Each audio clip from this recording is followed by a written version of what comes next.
অনেক মানুষ দেখবেন প্রশ্ন করে মালাকুল মউত একসাথে এতগুলা মানুষের জান কিভাবে কবজ করে, প্রশ্ন করে না? এখানে 10 জন, ওইখানে 10 জন, আমেরিকা 50 জন, বাংলাদেশে 100 জন, এক এট এ টাইম মানুষ মারা যায়। এতগুলো মানুষ কিভাবে মালাকুল মউত একা মানুষের জান কবজ করে? মালাকুল মউত আল্লাহর নবীকে বলতেছেন, ওগো নবীজি, একটা মানুষের হায়াতের জিন্দেগি যখন শেষ হয়ে যায়, আল্লাহ তাআলার আরশে আজিমে একটা গাছ আছে, ওই গাছের সাথে এক পাতা আছে, প্রত্যেকটা পাতায় পাতায় এক একটা মানুষের হায়াতের জিন্দেগি লেখা থাকে। যখন তার হায়াতের জিন্দেগির শেষ হয়ে যায়, 40 দিন বাকি থাকে, তার হায়াতের জিন্দেগির ওই গাছের পাতাটা হলুদ বর্ণ হয়ে যায় 40 দিন আগে। ওই বান্দাকে যে ফেরেশতার মাধ্যমে রিজিক দেওয়া হয়, ওই রিজিকওয়ালা ফেরেশতা 40 দিন আগে আয়েশা বইলা যায়, আল্লাহ তোমাকে 40 বছরের 50 বছরের জিন্দেগি দিয়া দুনিয়াতে পাঠাইছে, তোমার জন্য আল্লাহ যতটুকু রিজিক নির্ধারণ করছে, তোমার রিজিক খাওয়া শেষ, আর মাত্র 40 দিনের রিজিক বাকি আছে। কয়দিন? আবার যখন এইভাবে করে একদিন, 2 দিন, 3 দিন যেতে থাকে, প্রত্যেকদিন ফেরেশতা আয়েশা তার মাথার সামনে বৈশা বলে, শোনো শোনো, তোমার বাকি আছে আর 38 দিন, 37 দিন, 36 দিন। দেখেন আমার সাথে আপনাদের কথাগুলো মিলে কিনা? যখন একটা মানুষ ইন্তেকাল করবে, তার 40 দিন আগেই দেখবেন তার কথাবার্তা সবকিছু একটা পরিবর্তন চলে আসে, খাওয়া দাওয়ায় পরিবর্তন চলে আসে, খেতে পারে না। যে মানুষ আধা কেজি চাউলের ভাত খায়, 1 কেজি চাউলের ভাত খায়, আধা কেজি গরুর গোশত, 1 কেজি গরুর গোশত খেয়ে ফেলে, ওই মানুষ দেখবেন 1 মুঠা ভাতও খেতে পারে না। তার সামনে খাবার দিলে আর খাবার ভালো লাগে না। যে মানুষ 1-2 গ্লাস দুধ খেয়ে ফেলতো, সেই মানুষকে চামিচ দিয়ে দুধ খাওয়ানো হয়। যে মানুষ 1-2 হালি কমলা খেয়ে ফেলতো, তাকে একটা কমলার খোসা মুখে নিয়ে একটু রস খাওয়ানো হয়। কারণ কি রে ভাই? কারণ কি? আল্লাহর নবী বলেন, আল্লাহ তাআলা তার জন্য যতটুকু রিজিক নির্ধারণ করেছিলেন, তার রিজিক শেষ, বাজেটে আর তার রিজিক নাই। আর মালাকুল মউত আয়েশা বলে, শোন, তোর বাকি আছে আর মাত্র 3 দিন। 40 দিনের থেকে কয়দিন? দেখবেন একটা মানুষ মৃত্যুর 3 দিন আগে তার কথাবার্তা আরো চেঞ্জ হয়ে যায়। আত্মীয় স্বজনকে দেখলেই তাকায় থাকে, এক পলকে তাকায় থাকে, দোকানের দিকে যে তাকায় থাকে, বাড়ির দিকে যায় তাকায় থাকে, সম্পদের দিকে যায় তাকায় থাকে। কারণ আস্তে আস্তে পৃথিবী তাকে ছেড়ে দিতেছে। আল্লাহ আল্লাহ, মালাকুল মউত আয়েশা বলে, তুই এখনো কি তওবা করস নাই? তোর মাত্র আর 3 দিন বাকি আছে।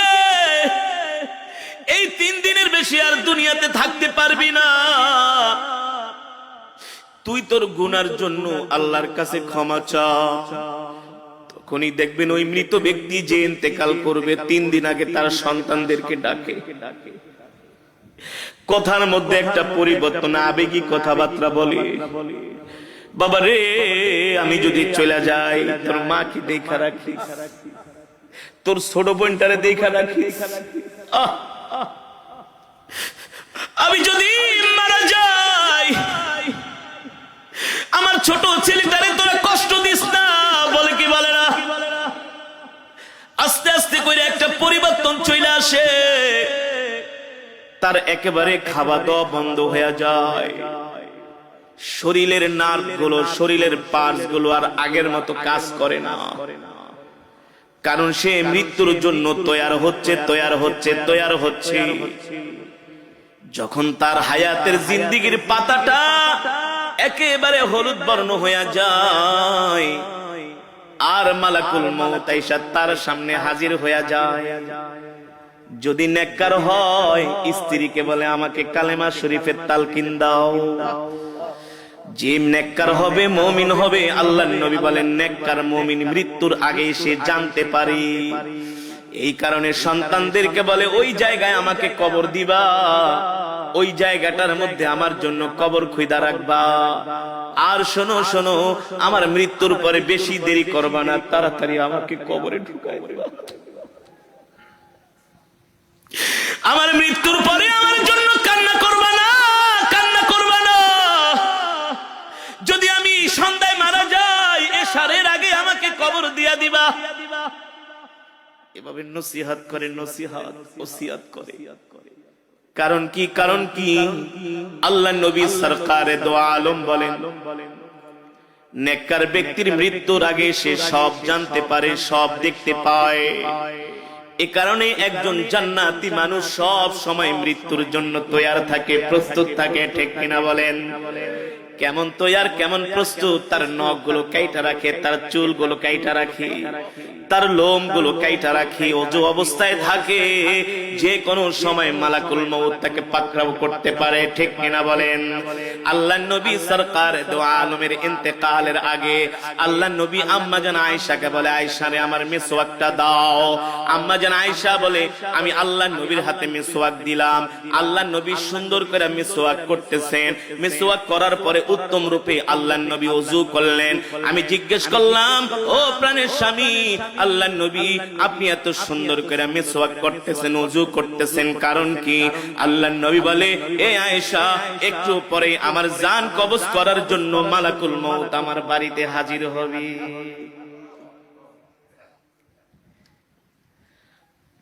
মৃত্যু এমন একটা কঠিন বিষয়, আল্লাহ তাআলা বলে এই মৃত্যু থেকে কেউ বাঁচতে পারে নাই, তোরাও বাঁচতে পারবি না রে বান্দা।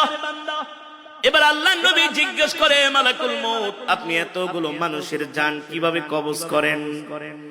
মালাকুল মউত বলে, গো আল্লাহর নবী, আপনার সামনে যদি একটা পেয়ালা থাকে, আর ওই পেয়ালার মধ্যে যদি হাজার হাজার পিঁপড়া থাকে, আপনি চাইলে একটা পিঁপড়াও মারতে পারবেন, চাইলে 100 পিঁপড়াও একসাথে মারতে পারবেন। পারবেন না?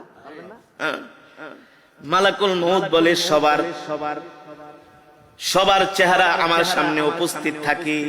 যখন তার হায়াতের জিন্দেগীর পাতাটা যখন হলুদ বর্ণ হয়ে যায়, আমি মালাকুল মউত তাকে আস্তে আস্তে করে সতর্ক করি। দিন যায় রাত যায়, আমি তাকে সতর্ক করি। যখন তার একেবারে হায়াতের জিন্দেগীর পাতাটা আস্তে করে জমিন থেকে, আস্তে করে গাছ থেকে খসে জমিনের দিকে আসে, তখন আমি মালাকুল মউত তার জান কবজ করার জন্য তার বাড়িতে হাজির হই।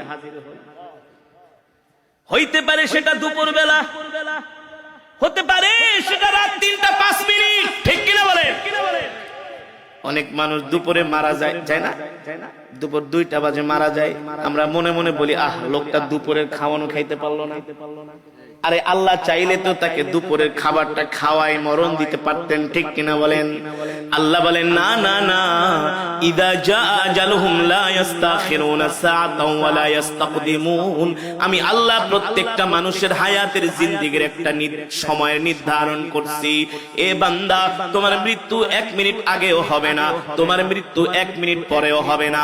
আমি আল্লাহ যখন নির্ধারণ করছি তখনই তোমার কেবল মৃত্যু হবে। ঠিক কিনা বলেন?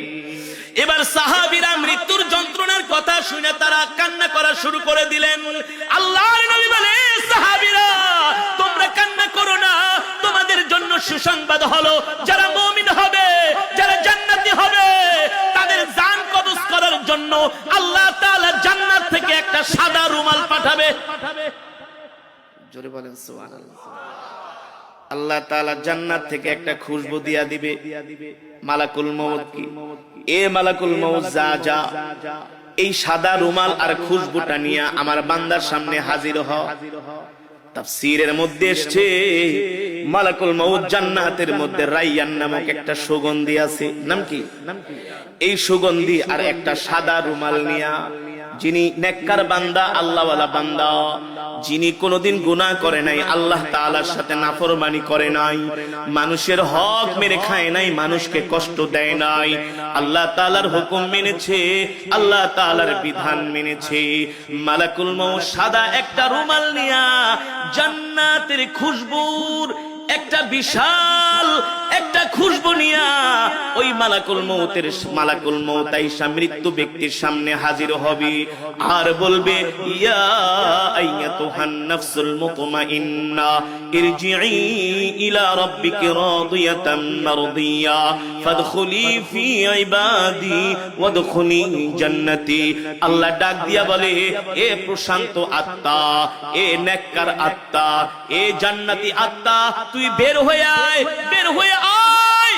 আল্লাহর নবী বলেন, ওই সময় একজন নেককার বান্দার সামনে আল্লাহ তাআলা জান্নাতের দরজাটা খুলে দেন। সুবহানাল্লাহ বলেন। ছোট বাচ্চাদেরকে ইনজেকশন দেওয়ার সময় কান্না করে, ওদের সামনে একটা খেলনা ধরেন, কি কার্টুন দেখান, ওদেরকে হাসি দিয়া ওদেরকে মন ভালো করার চেষ্টা করেন, বলেন যে একটু পরেই তোমাকে একটা আইসক্রিম কিনা দিব, একটা চকলেট কিনা দিব, এই যে দেখো তোমার জন্য কত সুন্দর একটা খেলনা কিনছি। এই কথা বলার সাথে সাথে তার শরীরে ইনজেকশনটা ঢুকায় দিবেন, দেখবে সে তত ব্যথাও পাবে না, চিৎকারও করবে না।